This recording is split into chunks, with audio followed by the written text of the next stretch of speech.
Soy Arturo González de León, soy profesor en la Universidad de Tabat-Oliva, profesor sobre todo de Derecho Penal, pero bueno, con varios amigos que seguro que algunos habéis tenido ya oportunidad de escuchar este curso o en años anteriores. Llevamos muchos años pensando, trabajando todo el tema del control social, ¿no? De hecho, empezamos a trabajarlo ya unos meses antes de que sucediera el gran experimento de control social que hemos tenido en los últimos años, el más visible, lo cual no quiere decir que no hubiera antes. Por eso nosotros ya empezábamos a pensar sobre ello antes de que nos hicieran el gran encierro y todo el proyecto de experimental masivo de inoculaciones en masa. Es importante, veremos que es importante las palabras, entonces es importante llamarle a eso inoculaciones y no vacunas, porque no eran vacunas, Entonces, ese fue el gran proyecto más visible, pero no quiere decir que no hubiera nada antes, por eso lo empezamos a pensar, ni quiere decir que ahora, que parece que ya nadie se acuerda más del COVID, no siga existiendo eso, cada vez dando pasos más adelante. Lo que pasa es que hay veces que es más visible, hay veces que es menos visible, ¿no? Entonces, bueno, pues con este grupo de amigos de la universidad llevamos muchos años pensando sobre estas cosas, ¿no? Y es lo que pues hemos ido escribiendo a veces en algún libro, en algunos artículos y lo que vamos hablando en charlas, ¿no? Por eso pues la charla de hoy, aunque por deformación profesional pues habrá veces que nos referiremos a cosas jurídicas, a cosas de derecho, pero la charla de hoy pues tiene por título, como sabéis, tecnología y control social, porque vamos a ver pues de qué manera somos partícipes de este gran experimento de control social que se está gestando a través de multitud de medios tecnológicos, ¿no?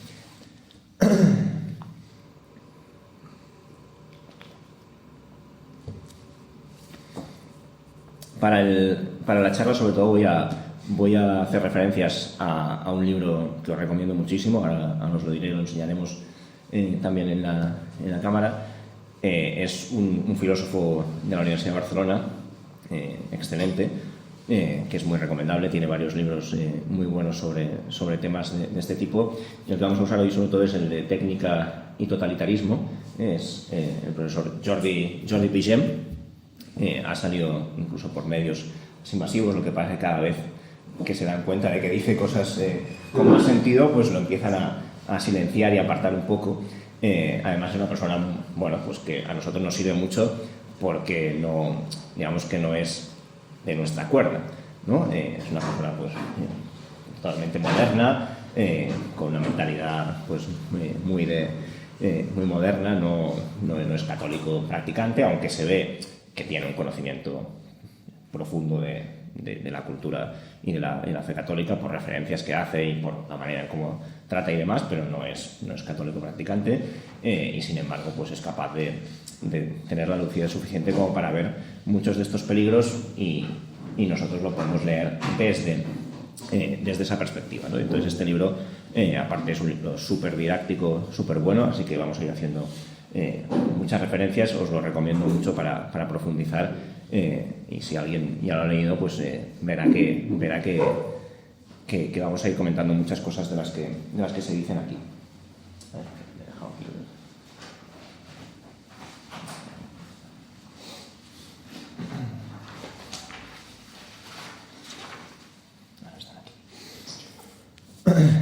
Decíamos entonces que la charla va a ir sobre tecnología y control social.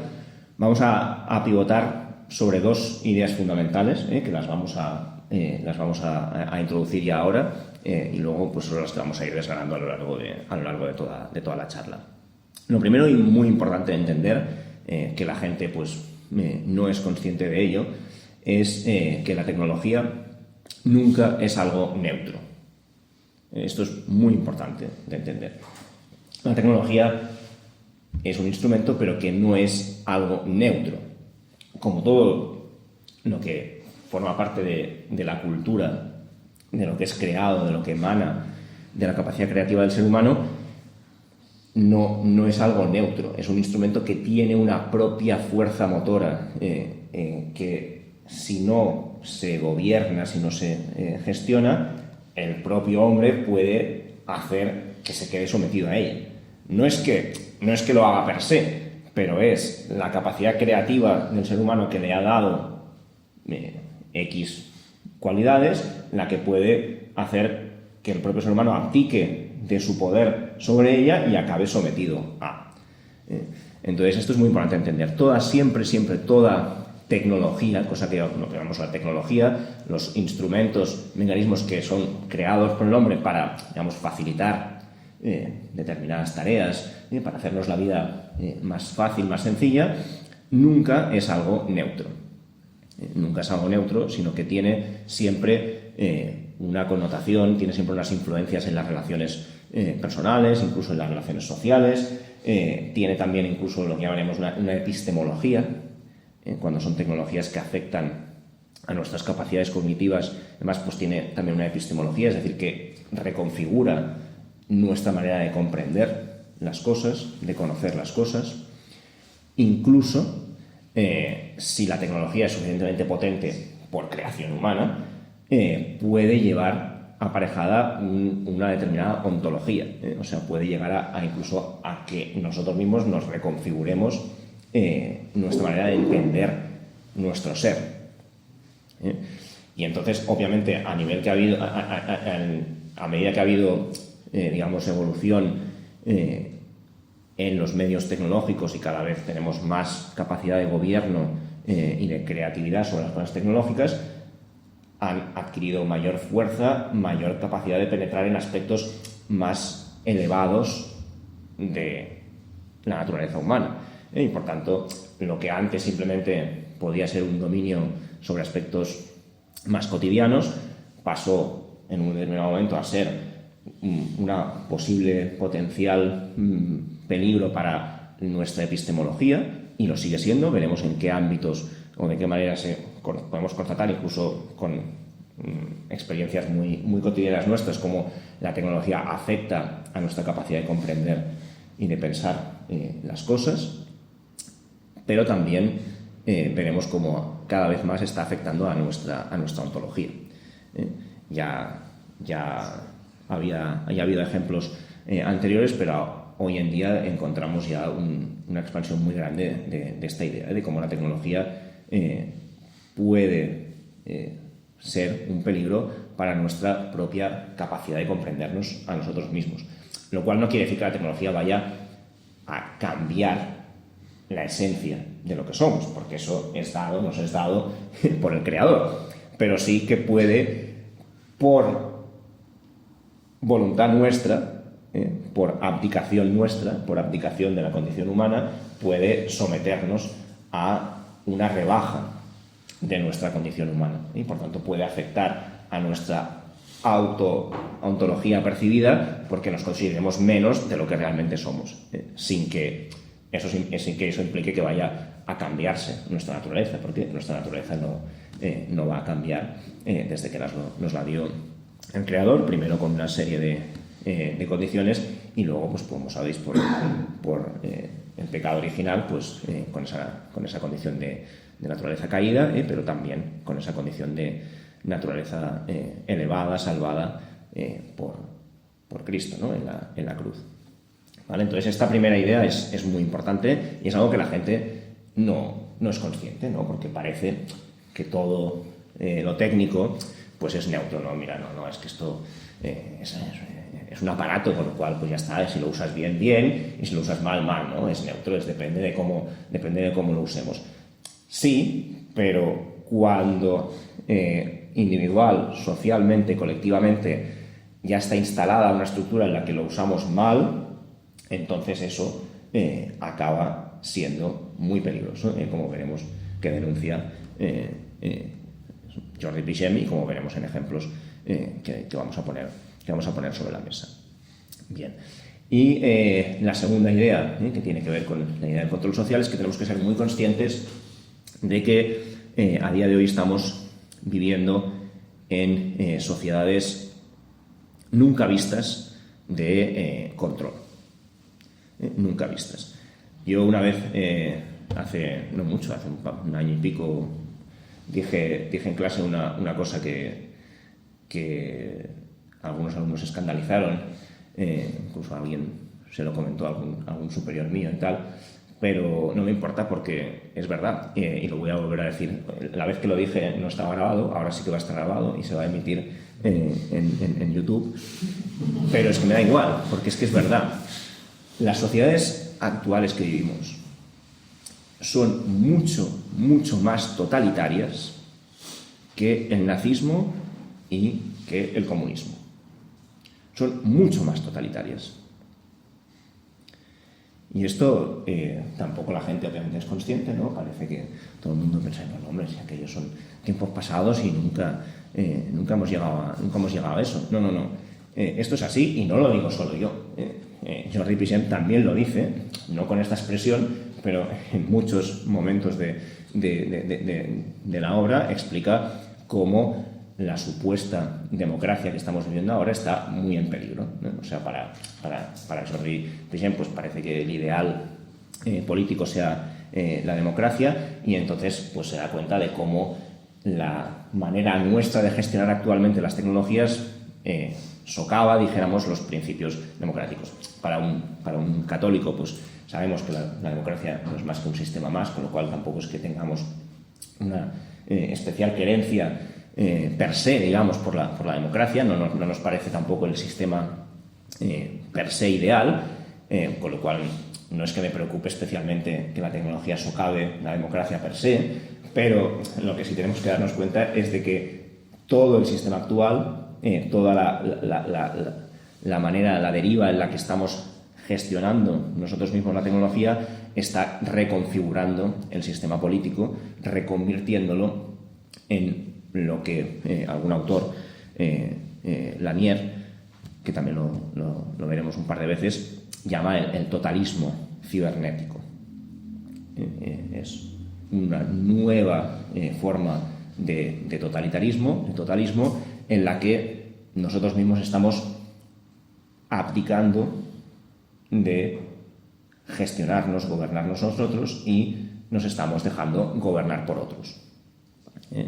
Por tanto, esta idea también es la otra gran idea básica, ¿no? Que estamos viviendo en una era que ya en los años 90 Deleuze, que es otro de los pensadores importantes para el tema del control social, ya llamó como las sociedades de control, y esto estamos hablando de los años 90, cuando aún, pues, digamos, los ordenadores eran tochos de 10 kilos, con teclados casi más grandes que las pantallas, y no se podía hacer casi nada, y Internet no se podía aún ni imaginar, aunque ya existían en las altas esferas, pero aún no se había popularizado, y ya entonces advirtió de las sociedades de control.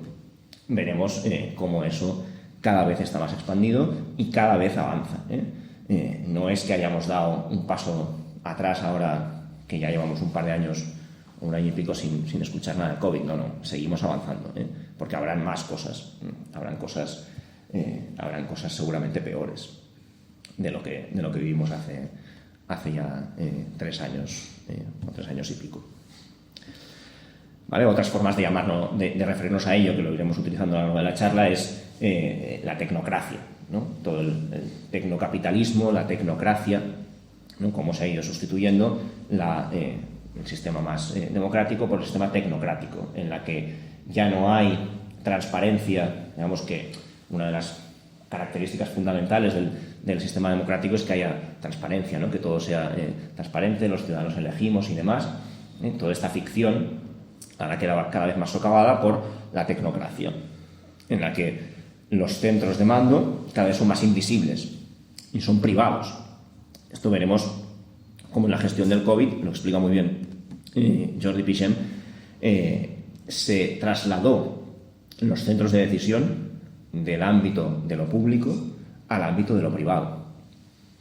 Hay una investigación que se hizo por parte de dos medios de comunicación muy potentes, uno alemán y otro americano, político, son americano y Die Welt, en la que entrevistaron a un montón, tipo unos 50 o así, altos cargos de gobiernos europeos. Les firmaron cláusulas de confidencialidad brutales porque, claro, si no, pues no hubieran hablado con confianza. Y toda esta gente les reconoció que todas las decisiones que se fueron tomando para la gestión de la pandemia se tomaban en ámbitos privados. Pero no privado en plan que se reunían los presidentes de gobierno en una sala así, cerraban y ya está. No. Por personas que no están dentro del ámbito de las decisiones políticas. Personas privadas que no responden ante nadie más que ante su propio bolsillo. Y esas personas eran las que tomaban las decisiones y el control de esas personas también era control privado. Esto es lo propio, dijéramos, del sistema actual, en la que cada vez más se deriva de lo público hacia lo privado, con una estrategia de ocultamiento, de ocultación. Veremos que el tema del secreto, de la ocultación, es otra de las grandes ideas fuertes para entender cómo son las sociedades de control actual, las sociedades de la vigilancia, en la que, por un lado, hay una exposición pública de la masa, pero por otro lado los que están detrás no se sabe quiénes son. Y todo este tema del engaño, del ocultamiento, va a ser otra de las ideas fuertes para entender cómo, para entender el paralelismo que hace Jordi Pichen, que me parece súper acertado y lo vamos a ir utilizando a lo largo de toda la charla, de entender cómo el sistema actual, con los anillos de comunicaciones electromagnéticas que tenemos, todos los satélites y tal, que son cosas que iremos viendo, emulan el anillo de poder único de Sauron, ¿no? Este paralelismo lo va haciendo también el autor a lo largo del libro. Me parece además que es un paralelismo muy interesante porque otra de las lamentos que hace el autor aquí es cómo se está perdiendo toda la buena literatura, la buena poesía. Fijaos cómo en la época de más auge, de más conocimiento, donde parece que todos tenemos acceso a todo y demás, la literatura y especialmente la poesía, que es el género, dijéramos, pues más lírico, místico, más elevado de la escritura humana, está cayendo a niveles brutales. Entonces esto, por eso también es importante hacer referencias a obras clásicas y demás, porque es lo que estamos perdiendo. Lo vamos a decir al final, pero para que, por si se me olvida, al final, la última parte, haremos un poco de tips, ¿no? De, oye, ¿qué hacemos ante todo esto, ¿no? Todo esto que nos ha explicado es que el mundo se cae, estamos fatal, pero ¿qué tenemos que hacer? Pero como ahora ha salido esto, y antes de que se me olvide, y muchos de vosotros estáis aún en edad del tema de noviazgo y luego tener hijos y demás, y yo mismo pues también lo hago con mis hijas en casa, es importantísimo leer juntos, leer en casa, y luego obviamente ellos, cuando han visto eso, leen solas, ¿no? Mis hijas se leen 2 libros a la semana, unos grandes, las 2 mayores han leído Harry Potter en los 7 tomos en tipo 3 meses, 4 meses. Es básico, importante leer, porque eso es lo que una de las vacunas, y ahí sí que podríamos usar la expresión porque sí que nos protege contra lo que es el totalismo tecnocrático que tenemos ahora. Por tanto, leer con vuestros hijos. Cuando son pequeños se les lleva a la cama y les leéis cuentos y demás, y luego ellos ya empiezan a hacerlo por su cuenta.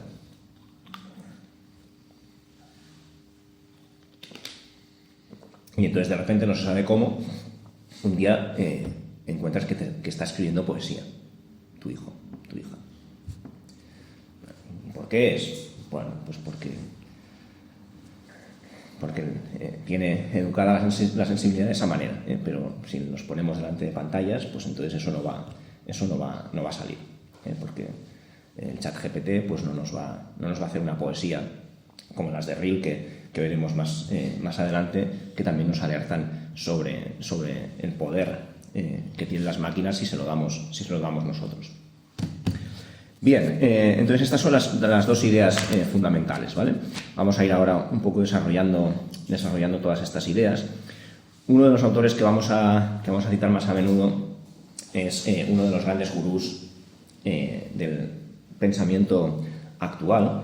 Es un tío que se ha hecho muy famoso vendiendo libros como churros, igual a alguno le suena, que se llama Harari. Este es un pájaro de mucho cuidado. Además, digamos que va a cara bastante descubierta, y el tío dice cosas con toda frialdad, cosas muy fuertes, muy hardcore. Vamos a leer fragmentos que salen aquí citados.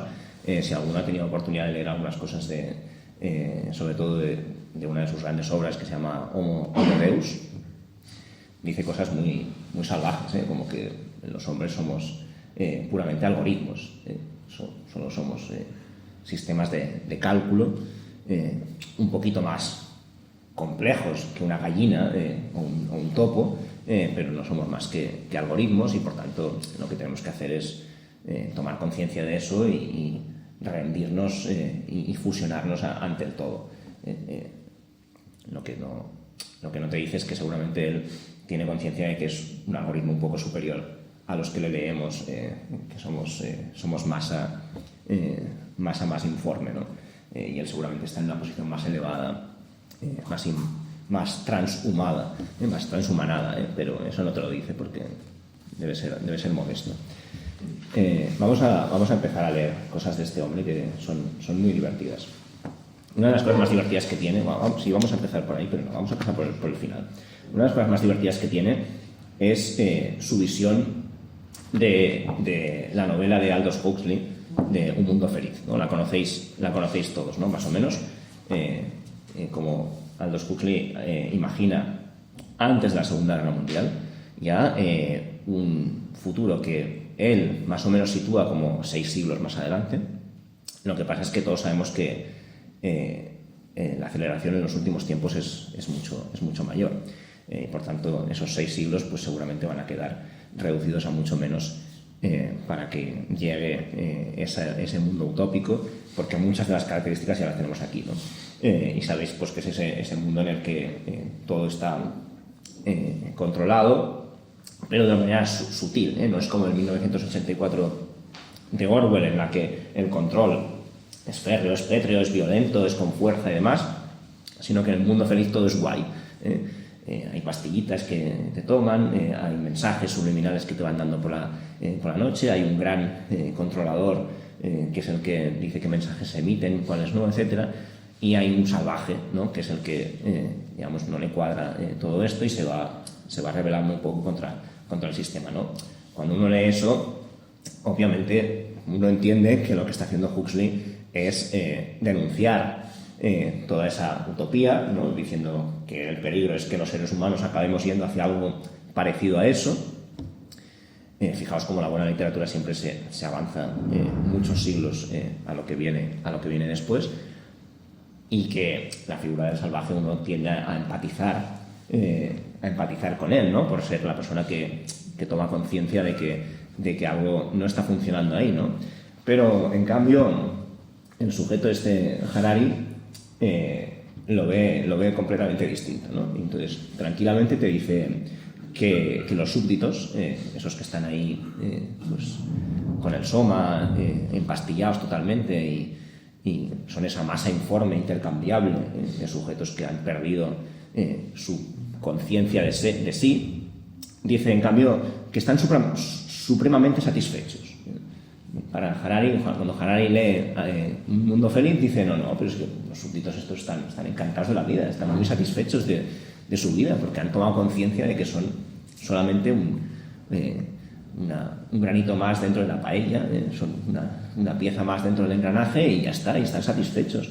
Y además dice que el controlador es un buen tipo, que hace bien su trabajo, porque es, digamos, quien se encarga de que todo eso funcione. Y dice del salvaje Dice que está brainwashed by Shakespeare. Dice que Shakespeare le ha lavado el cerebro.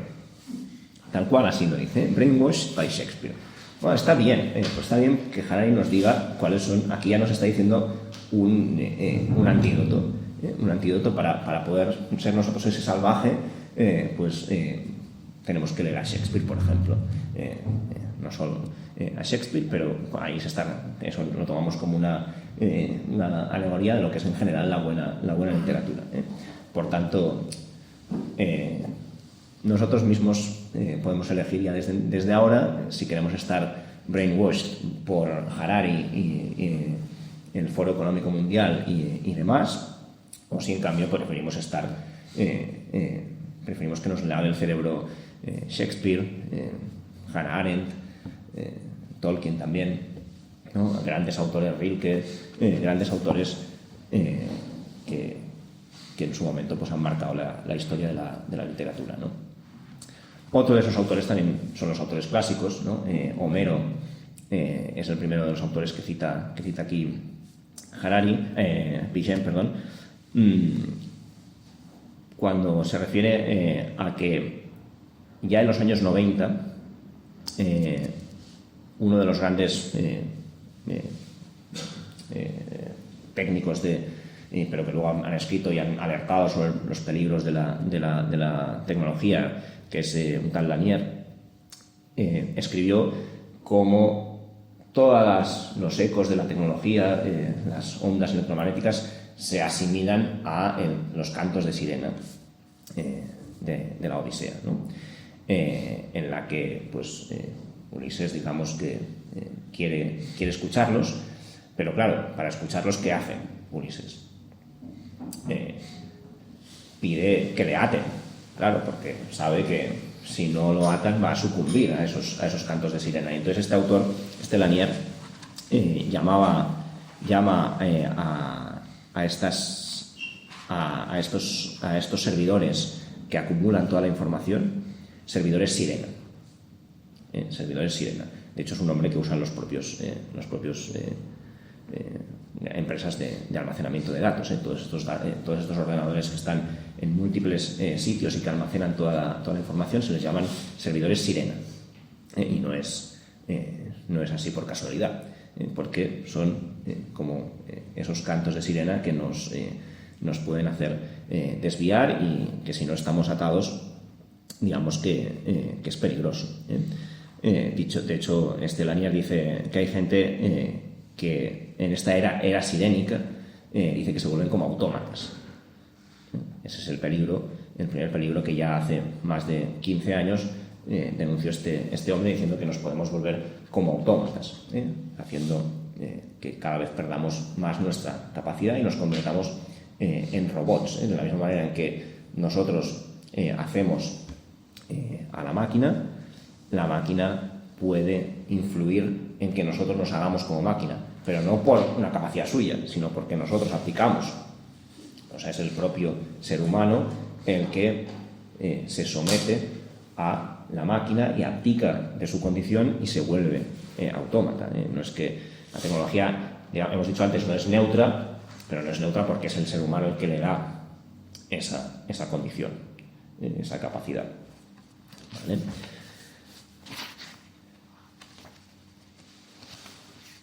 Bueno, pues Harari lee así Un mundo feliz. Así que ya sabéis si preferís estar brainwashed por Harari o por Shakespeare. Yo escojo Shakespeare. Vamos a una de las ideas fundamentales de este sujeto en su Homo Deus. Textualmente dice: los humanos son simplemente instrumentos para crear el Internet de todas las cosas. Tal cual, te lo dicen. Sois simplemente instrumentos. Sois instrumentos para crear el Internet de todas las cosas. Que a la larga, sigue diciendo, puede expandirse desde el planeta Tierra para cubrir el conjunto de la galaxia e incluso el conjunto del universo. Y este sistema cósmico de procesamiento de datos sería como Dios. Estará por todas partes y lo controlará todo. y los seres humanos están destinados a fusionarse con él. ¿Vale? Por lo tanto, ya lo sabéis, sois instrumentos.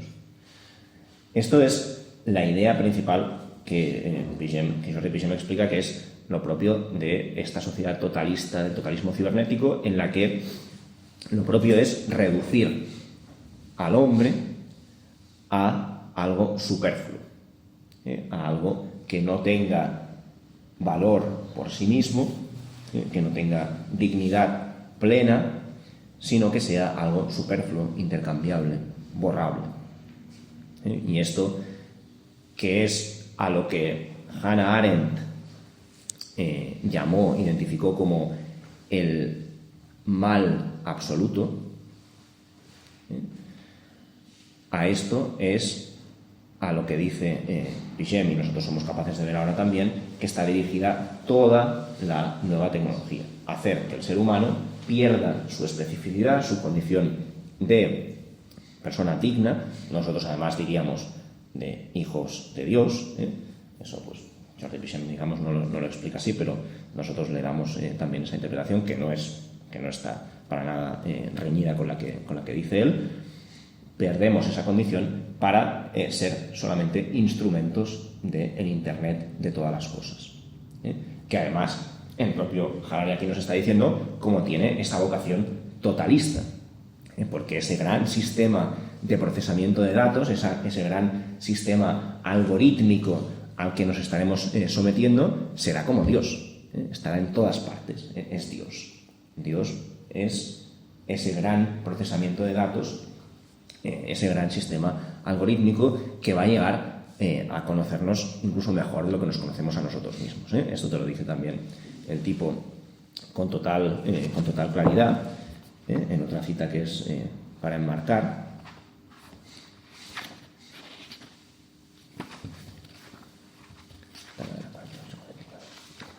Esto es muy bonito. Seguimos leyendo a Harari, que es un tipo, a ver, en realidad está bien porque va a cara descubierta, ¿sabes? No te engaña, estás leyendo eso y te está diciendo que eres una pieza del reloj, y ya está, eres un instrumento. Sigue diciendo Harari ahí en Homo Deus: y mientras estás haciendo compras, esto te está haciendo recomendaciones, lo mismo que voy a hacer yo al final con vosotros, ahora Harari os lo hace aquí, vosotros ya decidís a quién hacer caso, sea Harari o luego a mí. Dice: mientras estás haciendo compras, toma una cámara y un micrófono, graba todo lo que haces y ponlo online, y deja que Google y Facebook lean todos tus mails, rastreen todos tus chats y mensajes y tengan un registro de todos tus likes y todos tus clics. Si haces todo esto, entonces los grandes algoritmos del Internet de todas las cosas te dirán con quién te tienes que casar, qué carrera tienes que estudiar y si hay que empezar una guerra.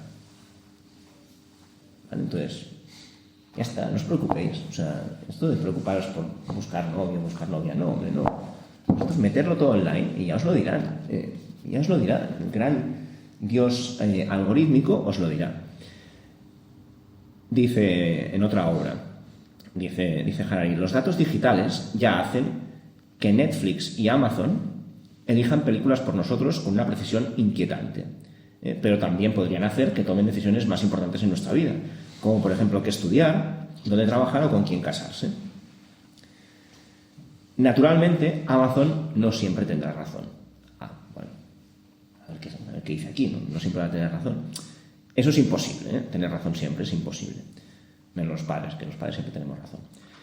Los algoritmos, una y otra vez, cometerán errores a causa de datos insuficientes, defectos de programación, objetivos mal definidos y la naturaleza caótica de la vida. Pero Amazon no necesita ser perfecto. Le basta con ser mejor de media que nosotros, los humanos. Claro, Amazon es mejor que nosotros porque, como es el gran cálculo algorítmico, ese ente superior por encima de todos los mini algoritmos que somos cada uno de nosotros, va a ser mejor de media que nosotros. Ahora Algo que no se equivoque en el momento en que Amazon se ha equivocado, pero de media todo este sistema algorítmico es mejor que nosotros, entonces hay que confiarse en él y ya está, ¿no? Esto es lo que tenemos que decidir, si queremos ser protagonistas, digamos, de nuestra vida, o queremos ser espectadores, que es la idea de fondo que está ahí detrás, ¿no? Como todo el sistema totalista, tecnocrático,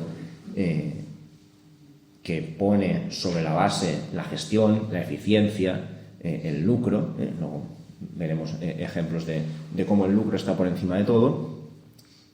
Lo que nos convierte es en simples espectadores de nuestra vida, no en protagonistas. Si dejamos que sea siempre Netflix, Amazon, los que nos vayan recomendando películas, todos nos ha pasado, ¿no? Ponéis ahí, entráis en Amazon y es verdad que te recomiendan películas y algunas dices, hombre, esto está bien. Entonces eso, usado de una determinada manera, pues es correcto, pero si le dejamos cada vez más poder, pues acabaremos convenciéndonos de que ese sistema algorítmico nos conoce mejor que nosotros mismos y por tanto podríamos confiarle a decisiones más importantes como la de con quién te casas o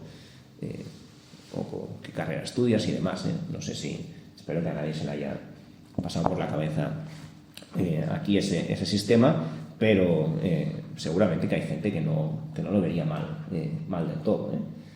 No estamos tan lejos de distopías que algunos autores también habían visto o que en su momento fueron así recibidas con sorpresa, como la serie esta de Black Mirror. ¿Os acordáis que hay el capítulo de 15 Million Maids en el que todo está abovedado y hay pantallas por todos lados y las pantallas están 24 horas abiertas y demás? Eso en su momento, cuando salió ese capítulo, pues también era un poco lejano y demás, pero pues ahora hay gente que vive así, sin salir demasiado de casa y rodeado de pantallas por todos lados y con dentro de una smart home, que le llaman, que eso pues tiene de todo menos smart en el sentido de listo, porque una casa que es demasiado smart quiere decir que es una casa que registra todos tus movimientos, es lo contrario a un hogar, precisamente, ¿no? Precisamente el hogar es el lugar de la privacidad. El hogar es aquel sitio en el que uno cierra la puerta y se puede tirar un pedo con tranquilidad, porque es su casa, ¿no? Claro, si cuando cierras la puerta te tiras un pedo, está Alexa o Siri grabando, entonces, claro, ¿qué va a pasar? Te va a recomendar acto seguido que te compres un ambientador. Entonces, digamos que es lo más antinatural convertir tu casa en una smart home, porque es lo propio del hogar, que es el lugar de la privacidad, el lugar donde tiene lugar la vida privada. Por tanto, vosotros veréis si en casa queréis poner sistemas de control de este tipo, que además dan problemas. Hay varios casos. De hecho, a muchos funcionarios públicos en muchos países se les hace firmar que no van a tener conversaciones sobre temas de trabajo que implican gobierno, claro, dentro de casa, porque saben que la gente pues tiene esos mecanismos de captación de la imagen y del sonido, y esa información que pasa a ser propiedad de las grandes compañías, pues puede ser vendida a terceros y demás. Y por tanto hay muchos gobiernos que hacen firmar este tipo de cláusulas, porque pues cada vez más nuestra vida, si la exponemos, obviamente pasa a ser comercio. Digamos que toda la gran estrategia de digitalización del mundo, que es en lo que se basa el totalismo tecnocrático, nos lo venden como o que bien va a mejorar nuestra vida. La mayoría de las veces, o al menos al principio, es gratis o relativamente económico, pero en esta vida es importante entender que nada es gratis. El producto, si tú no pagas, es que el producto eres tú. Esto es muy importante también. si tú no estás pagando, el producto eres tú. Y esto es así con los sistemas de digitalización a los que estamos sometidos actualmente. Que el tema es que el producto eres tú. Todos los datos que recogen todos los sistemas tecnológicos que tenemos a nuestro alrededor, los móviles o los asistentes electrónicos y demás, todo eso es captación de datos que se va a servidores y eso se vende al mejor postor. Por tanto, si algo es gratis es que el producto eres tú. Importante de entender. Revisar bien cuando uno se compra un móvil, veis, ahí está la configuración y te aparecen un montón de datos a las que normalmente vas dando que sí, pero si uno lee, te está diciendo un montón de cosas. Hay un ejemplo muy bonito. ¿Dónde estaba? Me apunté ahí una página para que no se me olvidara. Era lo de... sí, lo tengo aquí ya. Los televisores inteligentes. Un Samsung tiene letra pequeña. ¿Vale? ¿Qué te dice la letra pequeña de la televisión inteligente que te compras de Samsung? Te dice, textual, por favor, tenga en cuenta que si sus palabras incluyen información personal u otra información delicada, esta información formará parte de los datos que son capturados y transmitidos a un tercero. Te lo dice el propio libreto de la tele Samsung que te compras. Oye, que te estamos escuchando y se lo vamos a dar a un tercero. O sea que parece gratis, pero el producto eres tú. Y así es como funcionan los grandes sistemas, que además son sistemas despersonalizados en los que muy bien tampoco se sabe cómo acceder y cómo funcionan. Ahora no lo encontraré, pero no me voy a poner a buscarlo, pero hay un alto cargo de Meta que declaró en juicio hace unos años que ni siquiera ellos son capaces de saber dónde está toda la información que acumulan.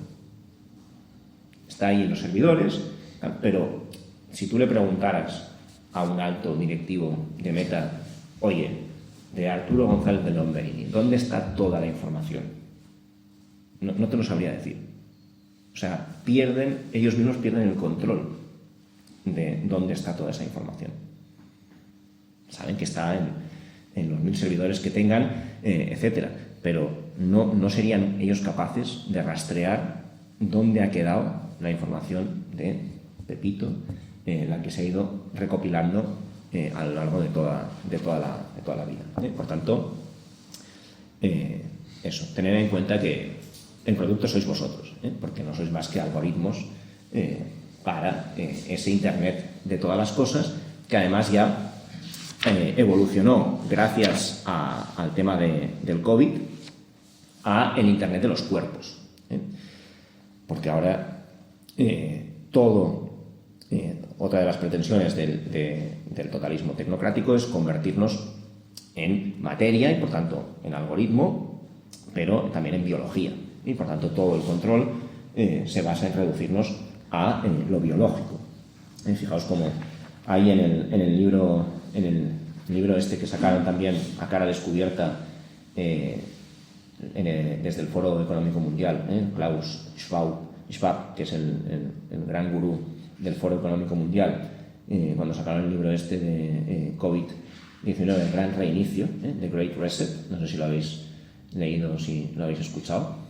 Es un libro que da miedo también de leer. No es tan explícito en muchas ocasiones como Harari, pero en algunas sí, y da bastante miedo de leer. Os lo recomiendo que le echéis un ojo también. COVID-19, The Great Reset, el gran reinicio. Y ahí ellos te dicen, tras el Internet de las cosas, que al conectar todo tipo de objetos a Internet ha transformado la manera en la que vivimos, viajamos y trabajamos, ahora es el momento del Internet de los cuerpos. Esto significa registrar todos nuestros datos físicos a través de una serie de artilugios que pueden ser implantados, engullidos o simplemente llevados encima.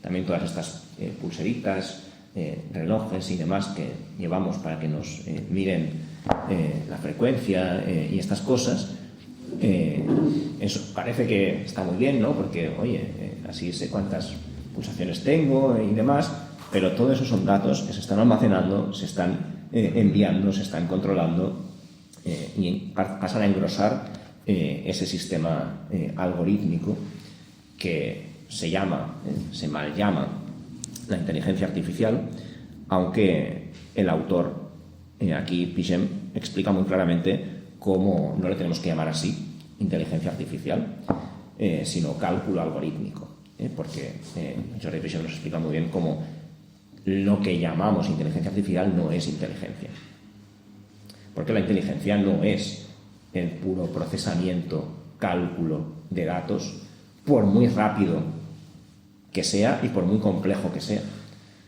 Es cierto que todos estos sistemas algorítmicos hacen procesamiento de datos a unas velocidades que nosotros somos incapaces de hacer y con una complejidad que nosotros somos incapaces de hacer, pero eso no significa que sea inteligencia. Eso no significa que sea inteligencia. La inteligencia requiere lo que los griegos llamaban la sabiduría.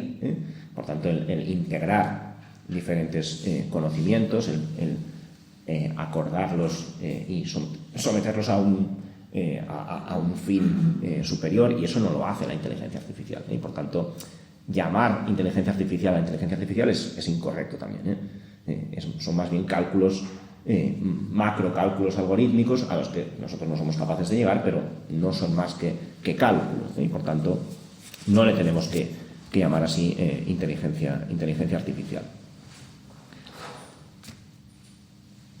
Si caemos en esa nomenclatura, es que estamos entendiendo que algo que es propio del ser humano, como es la conciencia, la inteligencia, no es más que dato. Y eso es, una vez más, cómo nos autorreducimos. ¿Cuál es el peligro del totalismo? El que sea el propio ser humano el que se valora menos a sí mismo, se somete, se hace superfluo a sí mismo. Se autoconsidera como superfluo porque entiende que lo que tiene ya no es inteligencia, sino que es mera acumulación de datos. Y esto, que parece que es un paradigma científico, ¿no? Decir, no, es que en realidad el hombre son cosas, son químicas, ¿no? Son cosas químicas, ¿no? Y el ser humano, todo está en el cerebro, y la mente es el cerebro, porque todo es físico y demás. Todo esto, que parece que es un paradigma científico como muy extendido, Jordi Piaget nos explica muy claramente cómo eso no es lo que está en la actualidad de la discusión científica. Precisamente en la buena ciencia, que usa esta expresión varias veces en el libro, en la buena ciencia, lo que se está dando cada vez más cuenta, incluso las disciplinas científicas más materiales, ¿no? Digamos, la física cuántica y demás, se están dando cuenta cómo la complejidad del mundo es mucho mayor de lo que pensábamos y que no somos capaces de reducirlo a cosas que observemos en microscopio. Hay una frase muy bonita que cita un físico, está aquí en la página 30. Esta cita es preciosa. Ya en el 1930, un tal James Jeans, físico, escribía que el torrente del conocimiento, todo lo que hasta 1930 se sabía sobre física y que se ha ido luego todavía más consagrando, se encamina hacia una realidad no mecánica.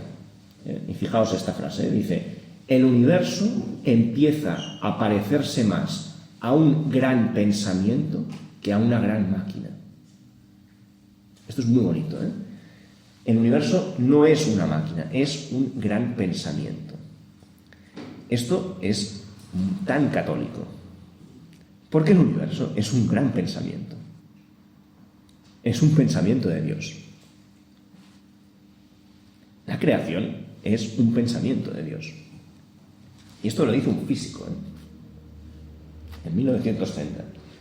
El universo, nos estamos dando cuenta a medida que vamos estudiando más, que no es una máquina, que es un pensamiento. Y esto también nos sirve ya para conectar, porque quiero dedicarle un ratito al tema de la conexión con el anillo, con Tolkien, porque también en Tolkien vemos, quien haya leído no solamente El Hobbit y El Señor de los Anillos, sino un poco más del Legendarium y por tanto todo lo que es el inicio del mundo, con el Silmarillion, quien haya leído el inicio del mundo verá como el mundo es también un pensamiento en forma de música. El mundo creado es una música que nace del pensamiento de Eru y Ilúvatar, en la que también participan pues, los Valar, que son el primer pensamiento de Dios. Entonces esto es muy importante, porque parece que a día de hoy toda la ciencia va encaminada a que el mundo es una máquina, somos datos algorítmicos y demás, y precisamente es lo contrario. Todas las investigaciones más recientes sugieren que el mundo, la complejidad del mundo se parece mucho más a algo inabarcable por lo material, como es la máquina, sino que es algo más complejo que se parecería más al pensamiento. Hay otra anécdota que saca aquí el libro, que ahora no la voy a buscar porque me perdería, pero que os la explico. Hay un experimento muy famoso que siempre se cita, todos los grandes filósofos que dicen a día de hoy para refutar la idea de que somos libres. Hubo un experimento muy famoso que se hizo por ahí en los años 70, creo, en la que se supone que unos neurocientíficos demostraron que los hombres no somos libres porque hay no sé qué reacciones químicas en el cerebro que se producen antes de que nosotros tomamos una decisión.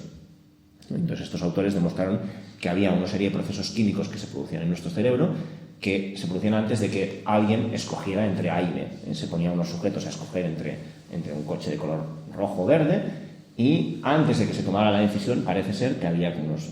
Y eso durante muchos años fue el gran dogma de que eso implicaba que estamos precondicionados a escoger entre el coche verde o el coche rojo porque ya hay algo químico que funciona. Pero esto resulta que en los últimos años ha habido investigaciones mucho más recientes en el campo de la neurociencia que han demostrado que esas reacciones químicas que estaban en el estudio ese suceden siempre, en cualquier contexto y con decisiones que tienen que ver con toma de decisiones y con otras que no, y que ya están ahí, que no... Y por tanto, lo que nos indica es que cada vez que la ciencia avanza más, la buena ciencia, no la ciencia que se cierra y que trata de investigar los conceptos que son abstractos, dijéramos, no materiales desde el punto de vista material, sino la ciencia buena, se da cuenta de que toda nuestra conciencia es mucho más compleja que una máquina. Y por tanto, pues no hay que reducirnos a máquina, sino hacernos dignos de ser hijos de ese pensamiento que es nuestra fuente creadora, ese pensamiento de Dios. Ya son las 12, sí. Bien, vamos a ver entonces ahora cómo compara Jordi Pigem todas estas estrategias y todas estas controles tecnológicos con el anillo. Más o menos conocéis todos un poco lo que es la historia del Señor de los Anillos, ¿no? Que está el anillo de poder, un gran anillo, que es un anillo para controlarlos a todos, para gobernarlos a todos, que fue un anillo creado después de los otros 17, 20 en verdad eran, porque eran los 3 élficos, 7 para los enanos y 10 para los hombres. Y Sauron, entonces, que había, digamos, compadreado ahí con los elfos y que convenció a los elfos de Eregion, no a Gil-galad, sabéis que Sauron se fue a ver a Gil-galad para convencerle de hacer ahí los altos hornos y crear los anillos de poder, pero Gil-galad lo mandó un poco a la mierda. Sí, esto está en el Silmarillion. Y entonces se fue a Eregion, y ahí en Eregion estaba Celebrimbor, que era un poquito más tanoca, pues sí que le hizo caso, ¿no? Y entonces ahí hicieron los 20 anillos. 3 se los quedan los elfos, que son 3 anillos que aún circulan por ahí en la tercera edad. Uno de ellos es el que lleva Galadriel. Y luego los 7 para los enanos y los 10 para los hombres. Pero claro, luego, después de hechos todos estos, Sauron se va al Monte del Destino y forja en secreto el anillo único. Esta idea es importante porque lo forja en secreto, que es lo que decíamos antes. Como todo el totalismo cibernético funciona en secreto. En todas estas cosas nos las hacen un poco de escondidas, con técnicas un poco de engaño, como la letra pequeña esta de Samsung, que quien se lee el folleto del televisor inteligente para saber que le están grabando las conversaciones y que se envían datos, o quien se pone a leer la información que te sale aquí en el móvil cuando te compras un móvil nuevo para darle sí a aceptar que te controlen, que te escuchen y tal, pero es que es así, sucede. No sé si habéis tenido experiencia vosotros de que uno se pone a hablar con alguien de cualquier tema y al cabo de unas horas ya le está apareciendo información sobre eso en el móvil. Pero esto es una experiencia cotidiana que no sé si la habéis tenido. Hablas de cualquier tema y te empieza a aparecer. Ya no te digo si te pones a buscarlo. Si te pones a buscarlo, más todavía. Ahora me he comprado recientemente un Mac nuevo, porque ya el que tenía 15 años. Bueno, claro, pues si haces un poco de búsqueda y tal, llevo 2 semanas petado de noticias de ha bajado el precio del MacBook no sé qué, tal. Estoy harto ya, pero es que es así, con este engaño se va generando esta idea. La idea de la apariencia también. Todas las máquinas lo que hacen es aparentar, simular al ser humano. La inteligencia artificial, le llamamos inteligencia artificial porque simula, aparenta, se nos aparece como muy inteligente. Y uno, se pone a buscar cosas en el ChatGPT y realmente hay cosas que están bien y simula, aparenta ser. Pero también hay muchas mentiras ahí, porque uno, si le dedicas un tiempo a pillar al ChatGPT, lo pillas rápido. Yo una vez hice una prueba con leyes y cuestiones del nazismo y me lo pasé muy bien, fue muy divertido, porque tú le preguntas a ChatGPT si durante el nazismo hubo leyes raciales que atentaban contra la raza y demás, y te dice que sí. Entonces le dices, bueno, dime dónde estaba, en qué boletín oficial, dónde está la ley. Entonces te da un dato, tú lo buscas y no existe. Y dices, oye, pero que lo he buscado y no está. Ah, no, perdón, es no sé qué tal. Y entonces te empieza ahí hasta que al final lo bloqueas y lo petas. Entonces no es tan, porque en realidad no es una inteligencia, es una apariencia de, igual que Sauron, que cuando se muestra ante Celebrimbor se muestra como apariencia de, porque también recordad que quienes seáis un poco más frikis del tema del Señor de los Anillos de poder, Sauron los forja junto con los elfos, porque su idea es la de parar el decaimiento del mundo. Los elfos durante la segunda edad ya se empiezan a dar cuenta de que el mundo está decayendo. El avance de las edades es un avance hacia el decaimiento del mundo, hacia una pérdida del encantamiento del mundo. Y los elfos se dan cuenta de eso y quieren detener un poco el tiempo, detener la corrupción a la que está sometida el mundo. Y para eso crea los anillos, para detener un poco el tiempo, para hacerse más inmortales, no tanto en el sentido suyo carnal, porque ellos saben que son inmortales como el tiempo, como el mundo, pero sí para detener la caída del mundo. Y eso Sauron les convence de que va a ser así. Pero luego el precio a pagar por ese parar el decaimiento es que todos esos anillos están controlados por uno único que en principio está en secreto. Otro tema que es paralelo entre el anillo de Sauron y la actualidad es el tema de la invisibilidad. Como el anillo único, sabéis que te hace invisible. Te hace invisible cuando te lo pones. Y esto, a día de hoy, también hay muchos ámbitos de esa invisibilidad que vemos a menudo, ¿no? Dice Pichen, por ejemplo, dice la digitalización, en cierto modo, genera espacios de invisibilidad y de anonimato. Y por otra parte, las pantallas digitales pueden llegar a absorber la atención del usuario hasta el punto de volverlo ausente, como si hubiera desaparecido.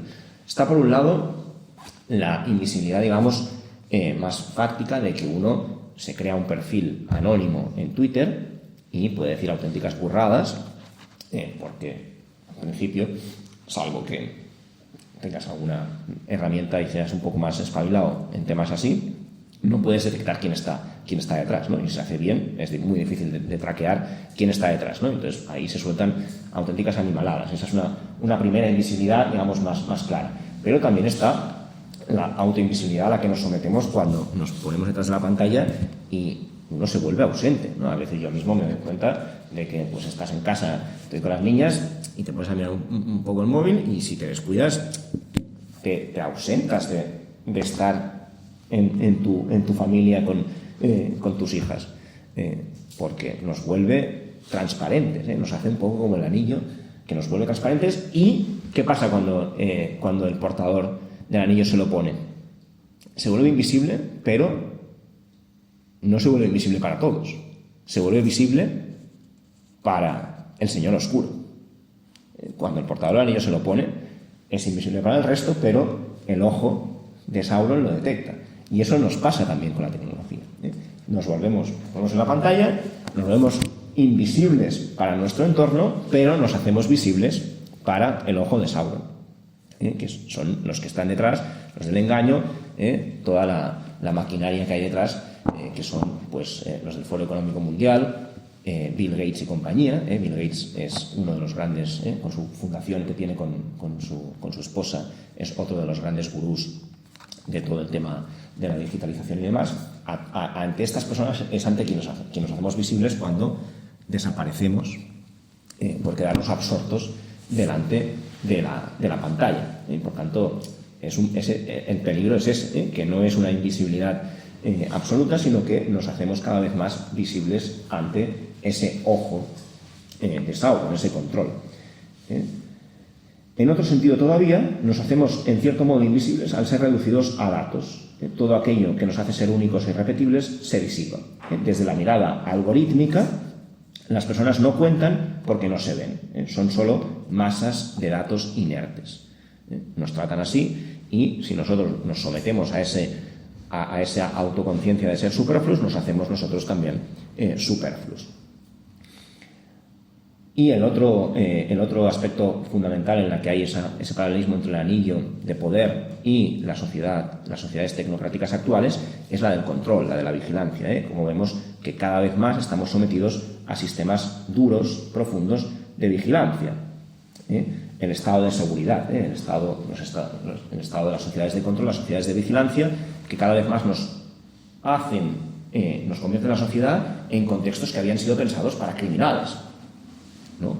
Todo el tema de las cámaras, digamos que nace para control de espacios muy cerrados como las cárceles, ¿no? Y ahora estamos convirtiendo, dijéramos, toda la sociedad en una gran cárcel, ¿no? En la que hay cámaras por todos lados y ya sabéis que en China pues esas cámaras te siguen, te graban, te hacen todo el tracking para el sistema de crédito social, en la que pues si no puntúas determinado no vas a acceder a préstamos, a créditos, no vas a acceder a la vivienda, etcétera, y todo eso que ya se está empezando a implementar en Asia, porque ahí ya digamos que el papel de la colectividad es mayor, que siempre lo ha sido históricamente, que el del individuo, pues ya todo eso nos va a llegar aquí también, ¿no? Todos esos sistemas de control, de vigilancia y demás, ¿no? Bien, vamos a ver cómo nos advierten Tolkien y algunos otros autores sobre la máquina, y entonces ya pasaremos un poco al tema de los remedios, cómo nos situamos ante eso, antes de pasaros a las preguntas, que dejaremos también un rato. Supongo que algunas preguntas habrá, ¿no?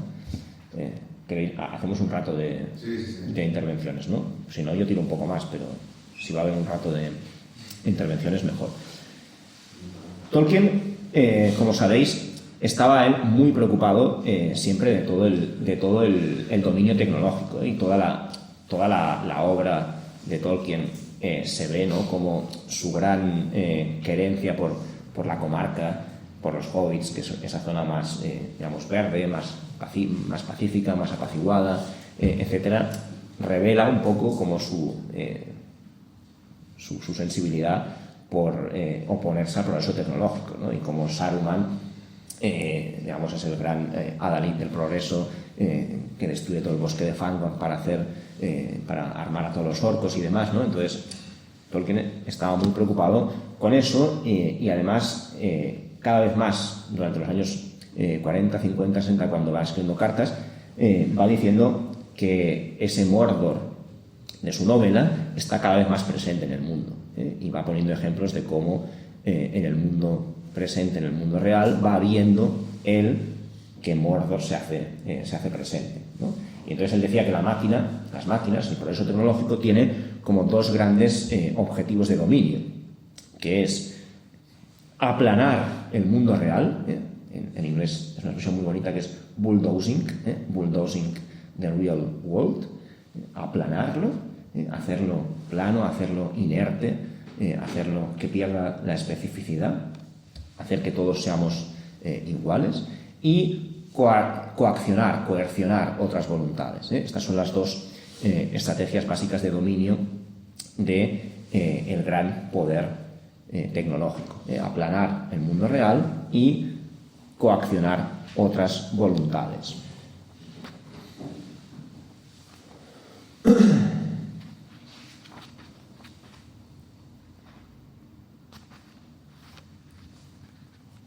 Ya hace 100 años, Rilke, no sé si a alguien le suena, Johann Maria Rilke, es un poeta alemán muy bueno.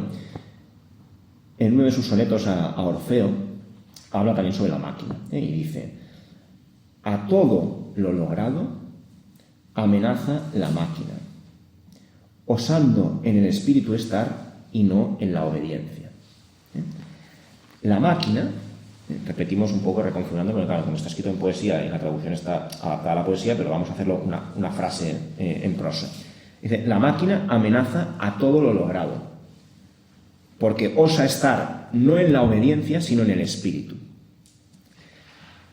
Cuando el ser humano gestiona la máquina haciendo no que le obedezca, no que la máquina obedezca al hombre, sino que el hombre se coloca la máquina en su espíritu y deja que la máquina se adueñe de su espíritu, entonces es cuando la máquina amenaza a todo lo logrado. Y a todo lo logrado aquí se refiere a las grandes, digamos, conquistas del mundo occidental, ¿no? El sabernos hijos de Dios, la dignidad humana, y el ser plenamente conscientes de nuestra vida y de nuestra felicidad, ¿no? A todo lo logrado se opone la máquina, amenaza a la máquina, cuando no la tenemos en obediencia, sino que la introducimos en el espíritu, en el Geist, dice en alemán Rilke, en el Geist, en el espíritu, ¿vale?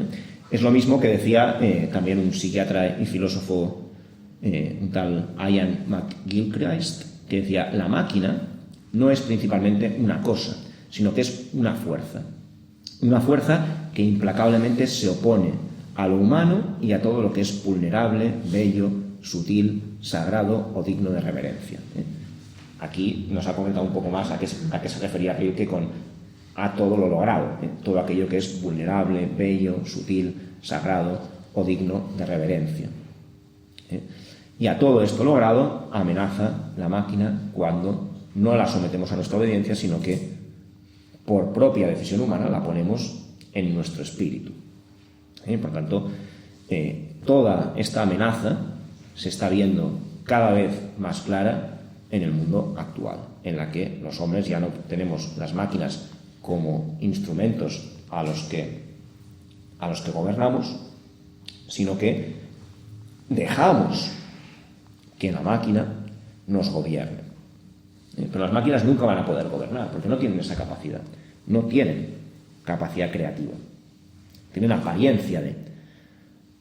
La única posibilidad de que una máquina nos gobierne en apariencia es que nosotros abdiquemos de esa capacidad y, por tanto, que le demos ese poder a la máquina, que lo tendrá porque se lo hemos dado, y no será un poder real, será una apariencia y por tanto nosotros elegimos si queremos vivir en lo artificial o en lo real, si queremos someternos a ese control. Bien, bueno, habrá cosas que pueden salir después. ¿Cómo entonces nos oponemos? Bueno, también una última cosa, pues nos sale después. El mundo, el sistema tecnocrático actual también nos pone en un montón de paradojas. Una de las más claras es como otro de los mantras actuales es que hay que ser súper ecológicos, que hay que ahorrar energía, que cuidar la energía porque contamina mucho y que no nos contaminemos y demás y tal, cuando resulta que todo el gasto energético que hay que hacer para someternos a la digitalización es inmenso. O sea, se calcula que esto sí que lo voy a encontrar, porque me lo he apuntado aquí, para decirlo exacto. El uso energético anual de los grandes 5 monstruos digitales, Amazon, Google, Microsoft, Facebook y Apple, el gasto energético anual que hacen estas 5 compañías es equivalente a toda la energía anual de Nueva Zelanda. 5 compañías consumen lo mismo que un país entero al año. Por no hablar de todo la contaminación que se supone con lo que llaman el e-waste, todos los desechos electrónicos, todos los aparatos electrónicos que además son súper difíciles de eliminar, ¿no? Y acaban en vertederos inmensos en Asia y en África, que si uno se pone a buscarlo encuentra un montón de lugares de África y de Asia que están petados de desechos electrónicos del primer mundo. Tanto toda esa gran paradigma ecológico de que vamos a contaminar menos y demás, con el avance tecnológico es lo contrario. Lo mismo pasa con los coches eléctricos, que para crear un coche eléctrico hay que gastar una cantidad de energía que es brutal, y eso tampoco te lo dicen. Parece que el coche eléctrico, que bien, contamina menos, pero todo lo que es la fabricación de un coche eléctrico es muchísimo más contaminante que fabricar un coche normal, ¿no? Entonces eso también es una paradoja que nadie nos dice, ¿no? Como, oye, cuidado, no me gastéis la luz, el agua, no sé qué y tal y cual, pero resulta que nada se dice respecto de lo que gastan los grandes gurús tecnológicos, porque esos están en la sombra, esos están en el engaño, en la ocultación, ¿vale? Entonces, bueno, ¿qué ideas nos da aquí un poco también Piaget para oponernos un poco a eso, para resistir un poco a eso? Sobre todo es la idea fuerte que recupera también de Tolkien, es la idea de la renuncia. La renuncia. Tolkien lo explica muy claro en una de sus cartas, cuando dice, en una de sus cartas Tolkien explicó que El Señor de los Anillos se puede ver como una crítica de la suposición más extendida de nuestro tiempo. Esto ya son palabras de Tolkien. La suposición más extendida de nuestro tiempo es la creencia de que si una cosa se puede hacer, hay que hacerla. Dice Tolkien, esto lo encuentro completamente falso. Los más grandes ejemplos de la acción del espíritu y de la razón están en la renuncia. Los más grandes ejemplos del espíritu y de la razón están en la renuncia. También toda la historia de Frodo es la historia de renuncia a sucumbir al mal, ¿no? Vamos a destruir el mal. Además, lo interesante es que el mal no es capaz de entender ese movimiento. Fijaos cómo Sauron en ningún momento se le pasa por la cabeza que vayan a destruir el anillo. Es que no se le pasa por la cabeza, porque el mal no concibe la renuncia del bien, la renuncia por un bien. En ningún momento se le pasa por la cabeza, si no hubiera hecho otra cosa, ¿no? Hubiera orquestado una estrategia distinta para cargarse a los dos medianos que iban ahí paseando con el monstruo Gollum ese por medio de la Tierra Media con el anillo. Pero en ningún momento se le ocurre eso. Él siempre piensa que se está orquestando un plan para hacerse con el poder, para usar el anillo en contra de él, pero no que lo vayan a destruir. Entonces, digamos que la renuncia es el movimiento que más pone en jaque, que más pondría en jaque a los grandes gurús del totalismo tecnocrático, de la renuncia de decir no a cuando nos dicen ¿quieres que te grabemos los datos porque así va a ser cojonudo, que te vamos a ofrecer un montón de cosas y vas a ser mucho más feliz? No. Rechazar, no consentir. Rechazar todas, ¿sabéis? Las cookies, rechazar todas, no consentir, renuncia. La renuncia a hacer la vida un poco más difícil, pero a la vez más humana, hacernos la vida más humana. Y renuncias desde lo pequeño, también, o sea, no estamos hablando aquí de grandes renuncias. Dijéramos que el que hace la mayor renuncia en todos los anillos es un hobbit, a quien se le encarga, es un hobbit que es un mediano, es alguien, digamos, muy pequeño, aunque también está la renuncia previa ha sido la de Gandalf, Cuidado, porque Gandalf es el primero que dice no quiero el anillo, y Gandalf es un maya. Los mayas son los ayudantes de los Valar, son criaturas que están por encima, son criaturas espirituales, son criaturas que están por encima de los elfos, de los hijos de Eru, que son los elfos y los hombres. Y él es el primero que renuncia, porque él sabe que no lo va a poder usar bien. Ahí también hay otra renuncia, y por tanto la renuncia y el ser conscientes de que tenemos que tener una atención plena, en no ponernos detrás de la pantalla e invisibilizarnos, sino vivir el día a día con atención plena. Esto es un esfuerzo, y ya me cuesta a mí, que soy menos nativo digital que muchos de vosotros que habéis nacido todavía con más facilidad, pues a vosotros os costará más seguramente, pero hay que intentar, digamos, apartarse de eso para precisamente evitar lo que decía Rilke, de que la máquina no la sometamos nosotros, sino que nos sometamos nosotros a la máquina. Para hacer que nosotros dominemos a la máquina hay que renunciar a ella de vez en cuando, vivir con esta conciencia de la renuncia.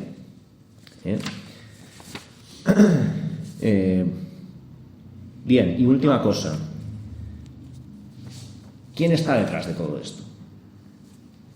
Hemos puesto algunos ejemplos, ¿no?, del Foro Económico Mundial, de Bill Gates, etcétera. Estas son las personas, pero ¿hay algo más que esté detrás de esto? Es muy interesante porque un tío como Jordi Pigem, que es, digamos, no católico practicante, y cita a dos personas que tampoco son reconocidas por ser católicas practicantes, ni mucho menos tener una fe muy profunda, te dicen lo siguiente.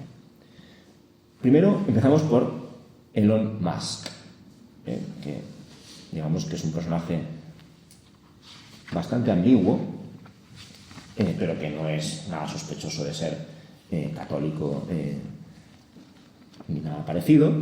Y en 2014 dijo lo siguiente. Dijo: si tuviese, en una conferencia en el MIT, dijo, si tuviese que adivinar cuál es la amenaza existencial más grande que tenemos, probablemente sea esta, la inteligencia artificial. Por tanto, tenemos que ir con mucho cuidado con la inteligencia artificial. Con la inteligencia artificial estamos convocando al demonio. We are summoning the demons, dijo en una conferencia pública en el MIT. Estamos convocando al demonio.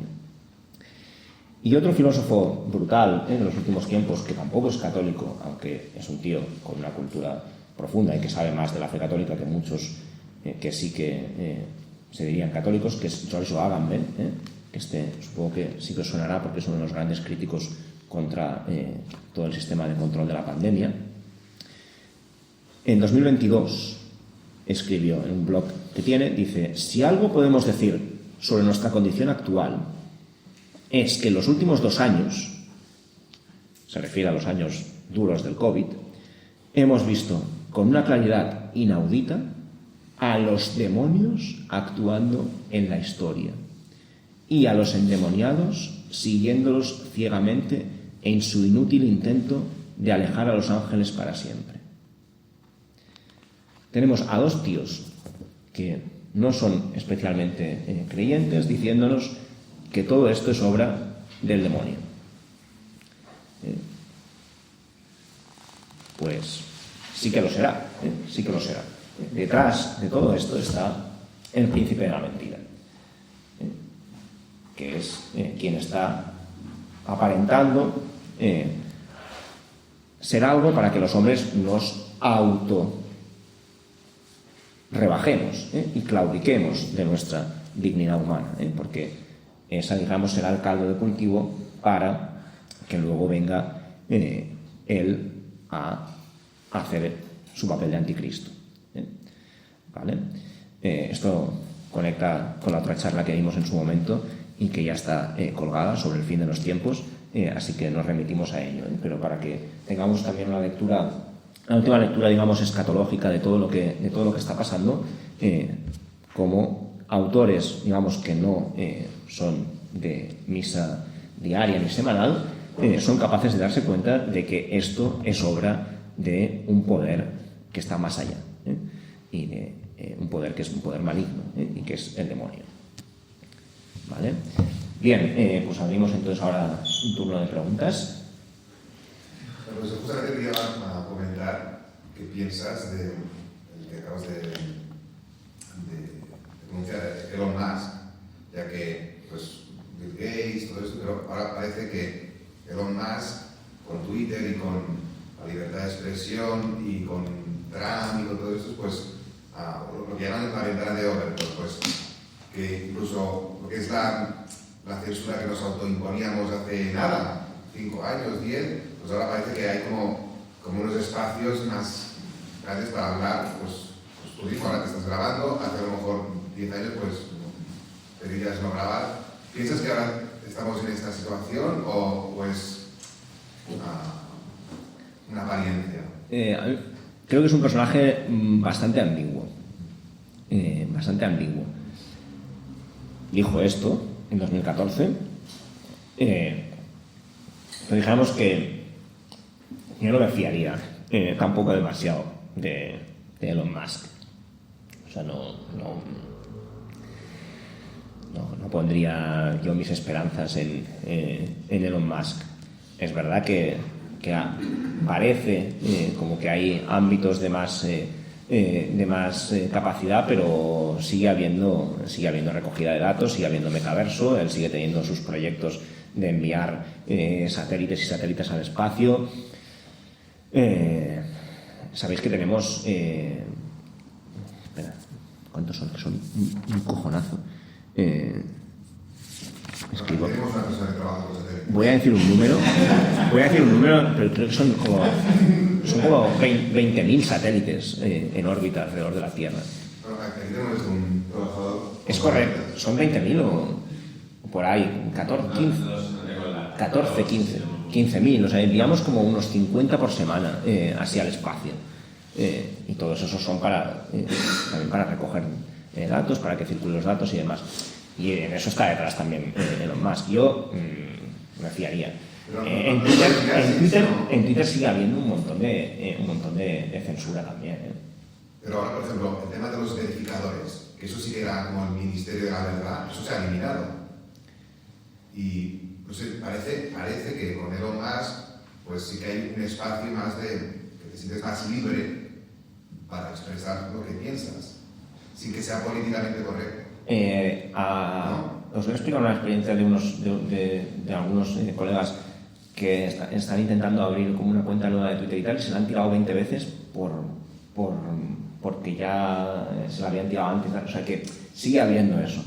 Puede haber una apariencia de yo no lo sé, ahora lo estoy diciendo un poco como anticipándome, pero puede ser una estrategia de apariencia para dar una nueva vuelta de tuerca. No lo sé, tampoco quiero ser aquí un cenizo de decir que todo va a ir mal y nunca va a ir mejor, pero también es verdad que sabemos por la teología de la historia que vamos a ir a peor, que al fin de los tiempos cada vez se acerca más y que al fin de los tiempos vamos a llegar muy mal, y que antes de que lleguemos va a ir todo cada vez más a peor. Es decir, que la historia se dirige hacia eso. Que ahora vaya a haber un repunte para luego volver a caer, no lo sé. Yo tampoco veo que la ganancia vaya a ser tanta en estos últimos en estos tiempos. No lo sé. Quizás sí, y resulta que es que aún falta, habrá un pico y luego habrá otra caída. Tampoco es que, igual que no creo en el progreso ilimitado de que todo va hacia mejor, tampoco es que la caída vaya a ser siempre en picado y no vaya a haber algún repunte para luego que se produzca ya el camino hacia el fin de los tiempos. No lo sé. Pero a mí Elon Musk tampoco es que me inspire una confianza así muy grande. Por el transhumanismo también. Es que, claro, eso es el ejemplo más claro en la que la tecnología la dejamos integrarse en nuestra ontología. El pretender que nos hace mejor el someternos a herramientas, digamos, biológicas así. O sea, que la tecnología puede ayudar a alguien que no oye, que no ve, a hacer esas funciones. Claramente sí, pero que per se creamos que vamos a mejorar lo que ya somos con recursos tecnológicos, eso es absurdo. No sé si sabéis que hay un caso, hay un estudio así famoso en el que varios científicos intentaron ver si podían diseñar un ave mejor uniendo características de más, y llegaron a la conclusión de que cualquier cosa que modificaran de alguna ave ya existente la iba a hacer peor, porque ya cada una es en su especie. Entonces el hombre ya somos lo que tenemos que ser. No tiene sentido. Además, el uso de la palabra es curioso, porque cuando otros autores que han usado la misma palabra, como Dante, por ejemplo, que usa esta expresión una vez en la Divina Comedia en el Paraíso, cuando usa la expresión transhumanar, la usa en la categoría de elevación de la naturaleza hacia el paraíso. Incluso Nietzsche, cuando habla del supra-transhumano, el Übermensch, también lo está haciendo desde el punto de vista de la naturaleza humana, de el elevar la naturaleza humana, no el hacerla antihumana. O sea, incluso desde la tradición más, digamos, moderna, católica occidental, se usaba desde esa expresión. Entonces, el uso de la expresión es completamente nuevo y nos está haciendo someternos a la máquina. Entonces, claro, yo me están grabando, igual me censura el señor en el vídeo, pero a mí no me da mucha confianza, sinceramente. No me da mucha confianza.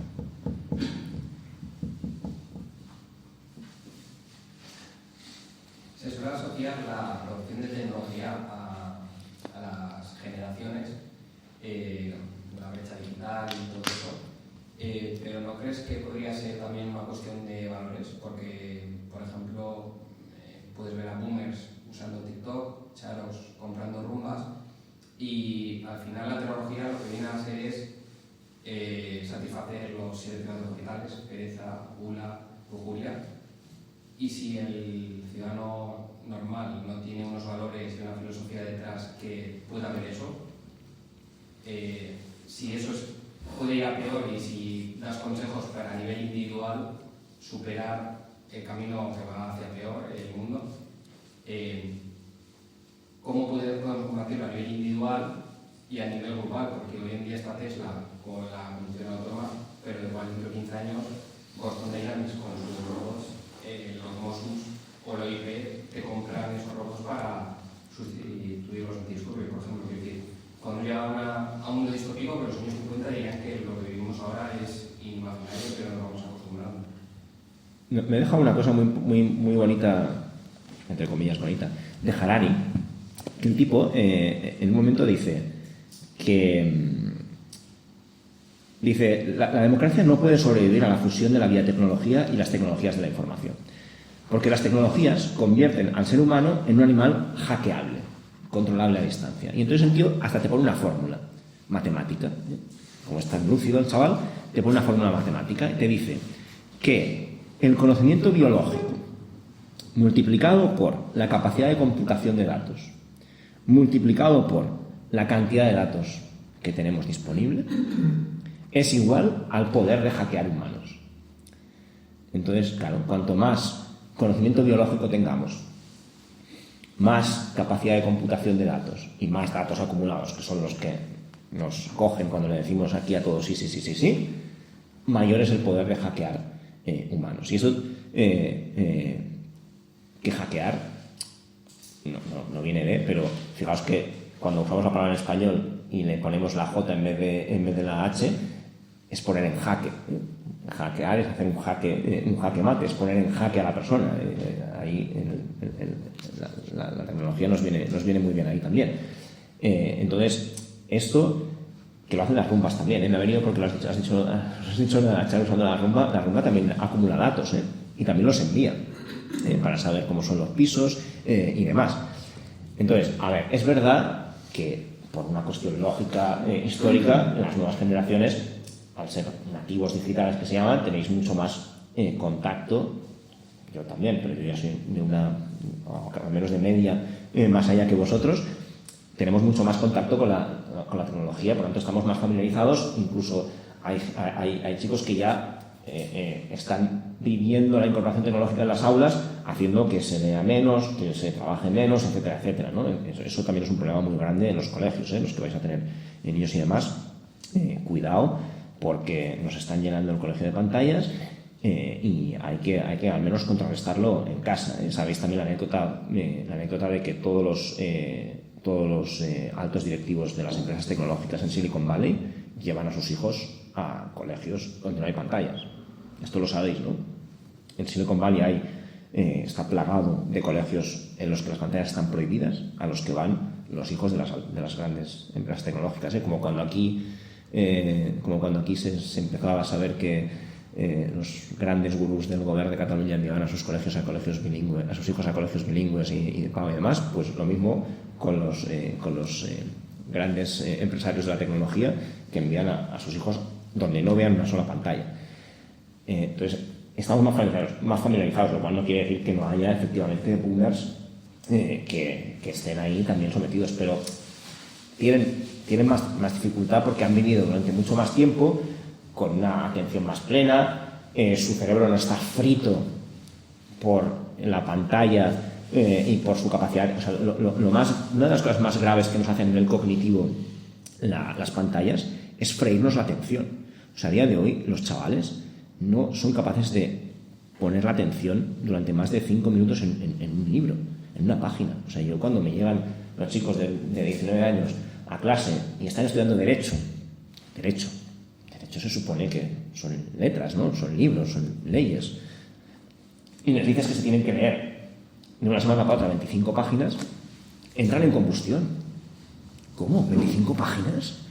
No son capaces de centrar la atención. Entonces, esto los boomers no lo tienen, porque sí que han vivido una educación. Claro, lo que pasa es que se la pueden ir también cargando, porque eso también te lo puedes ir cargando. Entonces, hay una mayor facilidad para caer en todo esto a la generación más Z, pero también a los millennials a medias, por una cuestión de educación, pero no es solo eso, claro. No es solo eso. Si la persona toma conciencia de que lo que tiene que hacer es renunciar a estar todo el día detrás de la pantalla y por tanto lo que tiene que hacer es coger un libro en papel, que es mucho más ecológico además que el libro en pantalla, para desarrollar esa capacidad de atención y demás, y tampoco para freírse la dopamina, ¿no? Porque a día de hoy los chavales la atención la tienen fastidiadísima y las hormonas también las tienen fritas, porque todo el sometimiento ese a que me den like y a estar ahí con TikTok y demás para que te digan, te den likes y tal, eso es un desajuste en hormonas porque estás sometido a la dopamina del éxito fácil, que también es brutal, ¿no? Entonces eso es más fácil, más difícil de controlar las generaciones nuevas porque habéis nacido ya más metidas culturalmente en eso, pero no necesariamente tiene que, o sea, también sois personas más críticas, más capaces de daros cuenta de que eso chirría. También hay un montón de profesores a día de hoy en las redes que están escandalizados de cómo las nuevas generaciones salen, digamos, con pensamientos así un poco de derechas, fascistas, demás, ¿no? Hay profesores que se quejan de que hay chicos que en las clases, no sé, con 12, 13, 14 años que ensalzan a Franco y demás, pero porque en el fondo eso es lo propio de la adolescencia, el rebotarse contra lo que te imponen, y entonces como a día de hoy es tan claro que lo que te están imponiendo es una visión que es tan unilateral de una serie de dogmas, entre los cuales en España pues incluye que Franco era malísimo y demás y tal, pues claro, la gente, las generaciones jóvenes se rebotan contra eso. Igual también se pueden rebotar contra el que la tecnología nos domine todo, y pueden ser los primeros que digan no, pero el paso básico es esa renuncia es decir no a cuando nos dicen ¿quieres que te grabemos porque así la vida va a ser más fácil? Pues mira, no, déjame que la vida sea difícil y ya ho farem, ya me gestionaré yo mis cosas, y en mi casa déjame, porque la lista de la compra ya me la haré yo, y si un día me voy a comprar y me olvido porque soy así de cafre algo, pues ya volveré a salir. Pero no te hagas que la nevera te diga lo que te tienes que tal y que luego te pase el móvil, porque eso va a ser siempre perdido. Es mejor que te pase lo que nos pasa a todos, que es que sales a comprar y te olvidas algo y tienes que volver a salir, porque el papel de váter no lo has comprado y te has quedado sin. Y en casa se gasta mucho de eso. Pues sales y vuelves. Pero es mejor eso que no el coste a pagar por tener la nevera inteligente que te hace la lista de la compra.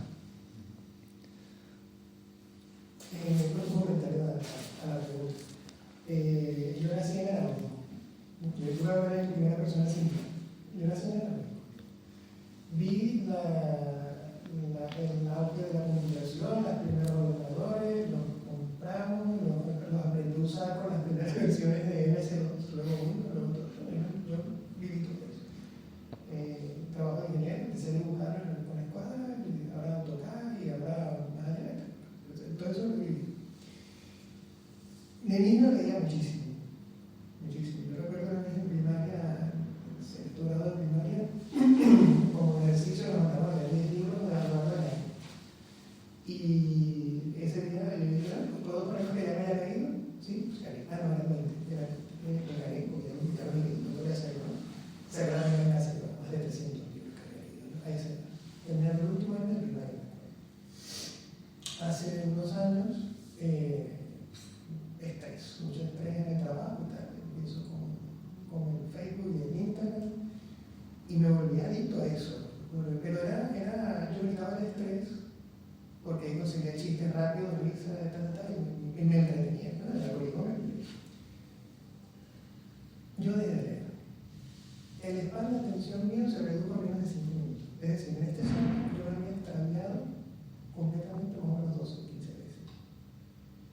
No era capaz de agarrar un libro, no era capaz de hacer una conferencia, no era capaz de nada. Eso de que uno se vuelve esclavo y le cede la voluntad a la tecnología, eso pasa, y pasa así. Porque entonces en el tiempo libre que tiene, pues yo me voy a desestresar un poco, dejar de salir, dejar de estar.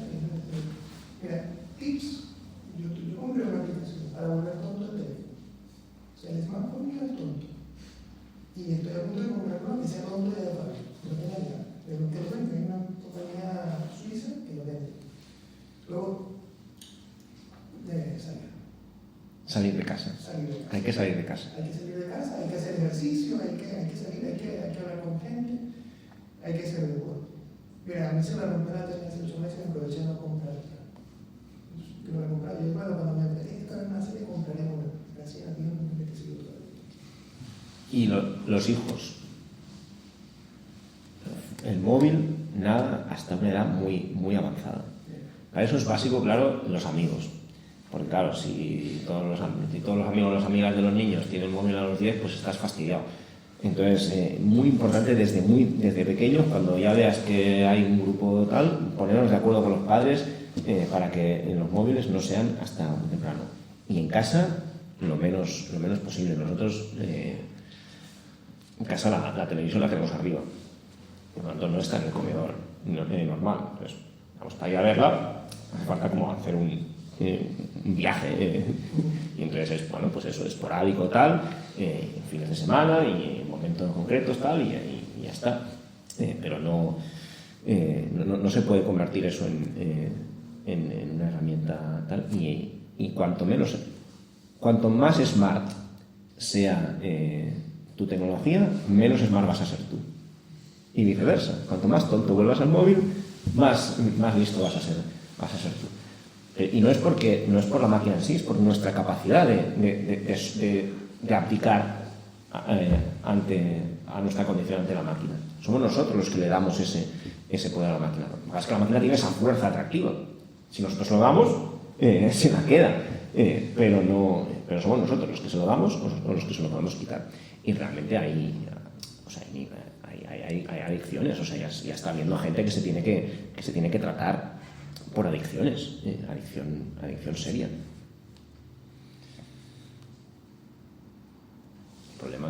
Problemas psicológicos fuertes derivados del uso así de las tecnologías.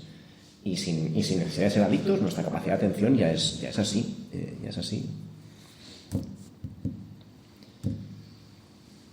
Dime. Un poco así, en el tema de la historia y en el ámbito más escatológico, ¿usted cree que, digamos, toda esta tecnocracia y lo que mencionó lo de los fin de los tiempos, por lo menos va por ahí, ¿no? El tema de, por ejemplo, lo que se dice en el apocalipsis y tal. O sea, ¿usted cree que no va por la tecnología y esa analogía, ¿no? Ya que también mencionaron el demonio y tal, y cual. A ver, o sea, que estamos avanzando, que estamos en una historia que los católicos sabemos que va dirigida al fin de los tiempos, antes de la segunda venida, etcétera. Eso los católicos lo sabemos por fe. O sea, esto es así. Y que detrás de todo lo que está sucediendo a día de hoy, de esta aplicación de la condición humana para darle poder a la máquina y tal, está el demonio, nos lo dicen hasta observadores que no son, creyentes practicantes. Y por lo tanto, son observaciones que son obvias. Ahora bien, digamos que el anticristo no va a ser un sistema tecnológico. El anticristo va a ser una persona. Por tanto, hace falta algo más, hace falta un giro de tuerca, porque parece que en la actualidad, una de las cosas que se ve es, una de las cosas que también dice Pichem, es como en la tecnocracia han desaparecido los grandes líderes políticos, ¿no? O sea, ya el totalitarismo ya no es el de Hitler haciendo sus discursos así inflamado, o Stalin también, que tenía su personalidad, etcétera, sino que es un sistema en el que no hay grandes líderes, precisamente porque los líderes de verdad están ocultos, están en las sombras, que son los de las grandes empresas tecnológicas, el Klaus Schwab que nadie sabe en realidad quién es, salvo que si lo buscas un poco y demás, Bill Gates, que todo el mundo se debe pensar que está muerto, pero sigue ahí manejando los hilos con la fundación, con su esposa y demás. Entonces son gente que están a la sombra. Caemos en el riesgo de pensar que todo lo que es el tiempo antes del fin de los tiempos, todo lo que es el anticristo va a ser una estructura, algo impersonal, tal. No, eso no va a ser así. El anticristo va a ser una persona. Parece que va a ser una persona que se va a beneficiar de todas estas estructuras que ya vaya habiendo de decaimiento de lo humano, de aplicación de lo humano. Por tanto, sí que va en esa misma línea. Sí que es un instrumento que puede favorecer la aparición de un anticristo personal, el hecho de que haya toda esta reducción de lo humano a lo algorítmico, a lo computacional, y demás, porque eso es lo que quiere siempre el demonio, el sacrificio de lo humano, el sacrificio propiamente de lo humano. Por eso al demonio lo que más le gusta es el aborto, porque es el sacrificio del humano inocente. Esto es lo que más quiere el demonio. Entonces, todo lo que sea sacrificar lo humano, al demonio le pone. Entonces, si toda esta estructura tecnológica va en la línea de sacrificar aquello que es propiamente humano, que es nuestra dignidad, nuestra conciencia, nuestra libertad, al fin y al cabo, todo esto es propio del demonio. Entonces, que vaya en la línea histórica para hacer aparecer el anticristo, no me cabe duda. Ahora, falta aún para que realmente haya esa figura, que sea una figura humana, que sea verdaderamente la figura del anticristo. Y nos falta por sufrir mucho aún, porque el tiempo previo a la segunda venida serán tiempos de mucho sufrimiento. Hay que rezar mucho para pedirle a Dios la perseverancia final, porque está escrito que muchos vamos a sucumbir, y por tanto hay que pedir la perseverancia final. Y a ver si queda la cámara. Bueno, si no ya se contará. Por el tema del secretismo y de las personas que deciden, que están ocultas, o sea, ¿tú pondrías más nombres y apellidos? Porque claro, parece un poco así un mito, pero o sea, yo por ejemplo lo entiendo desde la perspectiva ideológica con el globalismo, que como has dicho antes, las sociedades anteriores no eran tan totalitarias como ahora, porque pienso que el globalismo lo que hace es recoger propiamente